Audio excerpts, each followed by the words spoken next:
بسم اللہ الحمد للہ والصلاة والسلام علی رسول اللہ رب اشرح لی صدری ویسر لی امری واحلل عقدۃ من لسانی یفقہوا قولی۔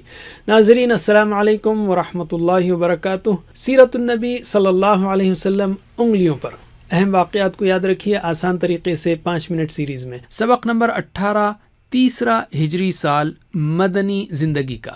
دایاں ہاتھ استعمال کیجئے۔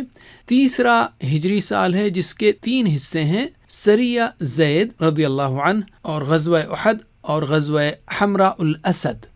تو ہم پہلا حصہ لیتے ہیں، سریہ زید بن ثابت رضی اللہ عنہ۔ غزوہ کہتے ہیں وہ فوجی مہم جس میں رسول اللہ صلی اللہ علیہ وسلم شریک ہوں۔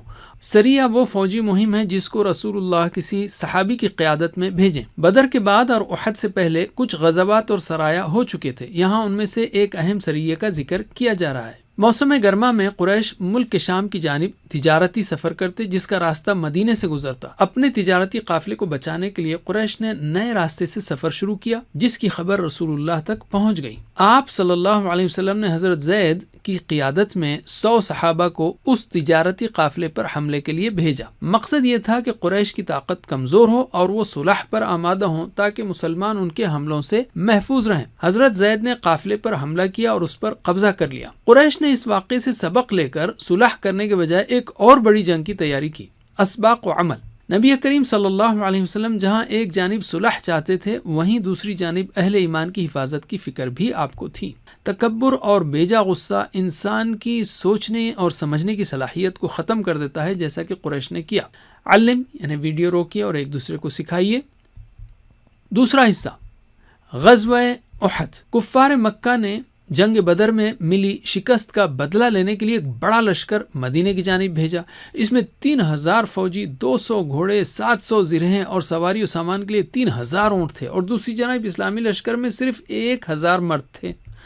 جنگ سے کچھ پہلے منافقوں کے سردار عبداللہ بن ابی نے دھوکہ دیا اور 300 لوگوں کو لے کر واپس لوٹ گیا۔ اس طرح اہل ایمان کی تعداد 700 ہی رہ گئی۔ مدینے کے قریب احد نامی پہاڑ کے دامن میں دونوں لشکروں کا مقابلہ ہوا۔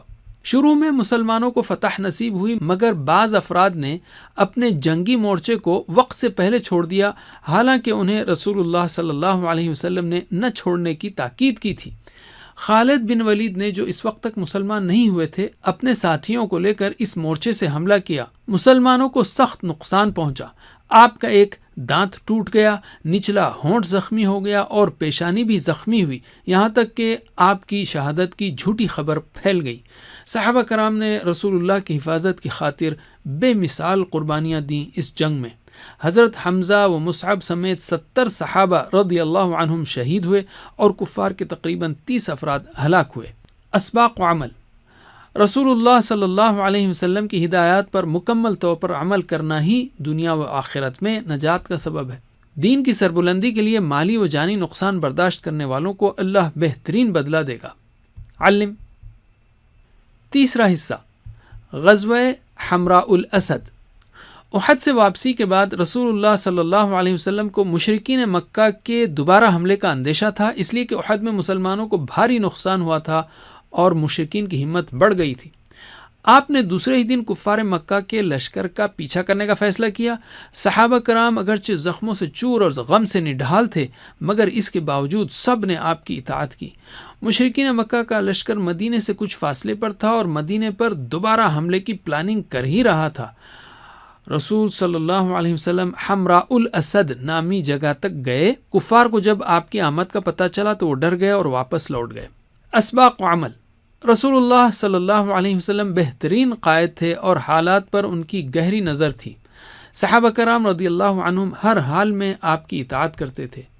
مشکل حالات دراصل آزمائش ہوتے ہیں اور اللہ پر بھروسہ کرنے والوں کی اللہ ضرور مدد کرتا ہے۔ علم۔ اب ہم لیتے ہیں قرآن کو۔ پہلے دور یعنی 1 سے 5 ہجری میں 14 صورتیں نازل ہوئیں، تقریباً 8 پاروں کے برابر۔ کم سے کم 1 سے 5 اور 28ویں پارے کو یاد رکھیے۔ تیسری ہجری میں 2 صورتیں نازل ہوئیں، آل عمران اور الصف۔ ان صورتوں کو سمجھ کر پڑھیے تاکہ مدینے کے ان حالات میں ان دنوں اللہ تعالیٰ کی جانب سے رسول اللہ صلی اللہ علیہ وسلم کو اور مسلمانوں کو کس طرح کی ہدایت دی گئی۔ حدیث۔ روزانہ ہم نہ جانے کتنی باتیں پڑھتے اور سنتے ہیں۔ تو کیا 2 منٹ اپنے پیارے نبی صلی اللہ علیہ وسلم کی احادیث پڑھنے یا سننے کے لیے وقت نہیں نکال سکتے؟ اب ہم کرتے ہیں اعادہ. آج ہم نے مدنی زندگی کے تیسرے سال کے 3 اہم موضوعات سیکھے. تو دائیں ہاتھ کی تیسری انگلی پر اس کی پریکٹس کیجئے. سریہ زید، غزوہ احد، غزوہ حمراء الاسد، یا مختصراً سریہ احد اسد بھی کی ہے بس. جزاکم اللہ خیر. کوئز کرنا مت بھولیے. اللہ سے دعا ہے کہ ہمیں سیرت النبی پڑھنے، پڑھانے، عمل کرنے، پھیلانے کی توفیق دے. والسلام علیکم ورحمۃ اللہ وبرکاتہ.